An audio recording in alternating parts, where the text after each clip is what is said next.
It's about 9 o'clock in the morning on Wednesday, July 19th, I'm guessing, 2023. And we are in the fourth section. Let's see, Wednesday afternoon, Thursday morning, Thursday afternoon. So there's 3 more sections. So we're in the fourth cell. The grass here is quite tall, as you can tell. It's nice and shady. You can see some of those posts are getting buried in the grass. You know, here there's not quite as much goatweed, obviously. This part of the field was burned about this time last year. Last year it was very dry, very hot, very dry. And I remember the morning that the fire started, we had a lightning strike somewhere close by. Could be here, could be somewhere else.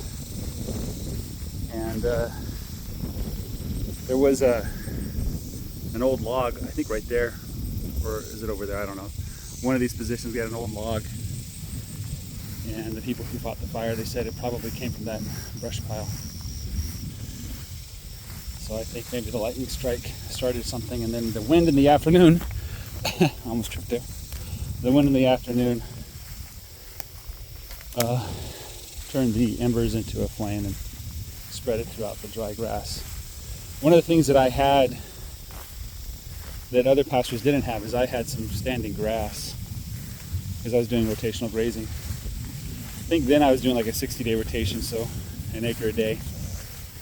Just because it wasn't raining, the grass wasn't growing.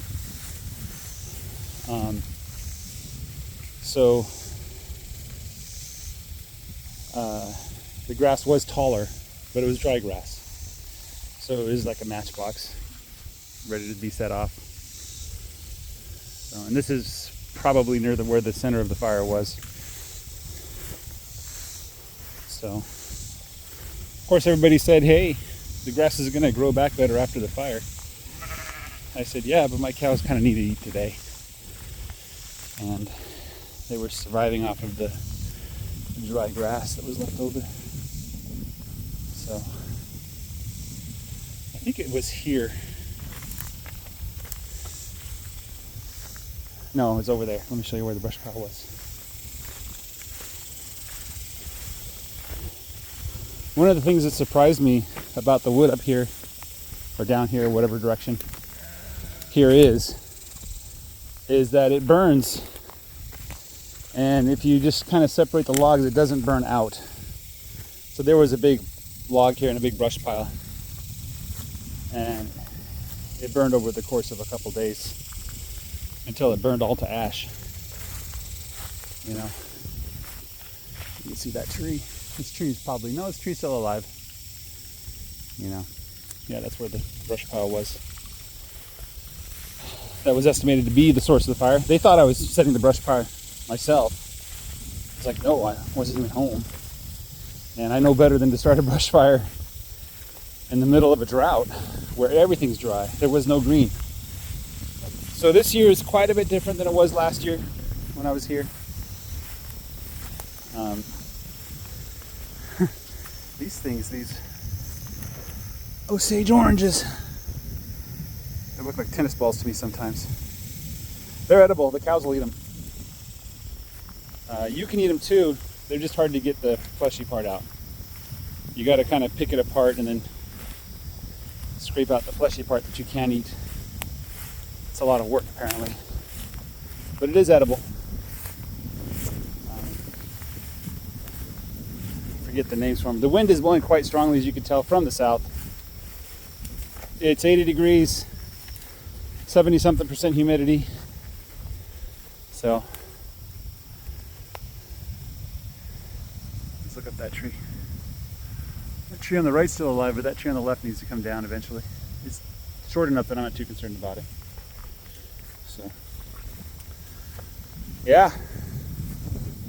So 3 more cells. They'll be at the end of this section. And so Friday morning, I'll move them into this next section in the middle of the field. Depending on the temperatures, which are likely going to be in the hundreds. If the highs are in the 80s, which they're not going to be. But if they are, then I'll just let them graze without shade. But if the highs are above the 80s, 85 or above, which it is going to be, I'll provide them access to the woods here as shade. So, yeah.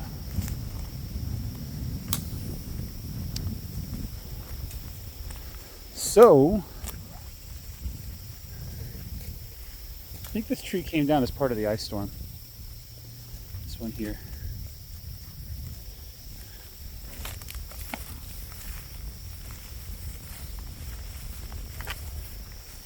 I'm just enjoying the cool shade here. We keep our house at about 80 degrees. And the reason why is because when I come back from the field, it's freezing cold. And yeah, well, I'll adjust the temperature down at night sometimes. I'm having a hard time sleeping. There's some wool.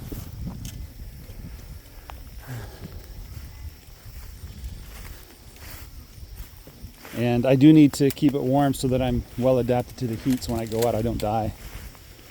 You know, a lot of people down here surprisingly keep their house like at 68. That kind of surprises me. Those people, they live in an office or they work in an office. The only time they feel the heat is when they're getting in their car. You know, they don't have to adapt to the heat.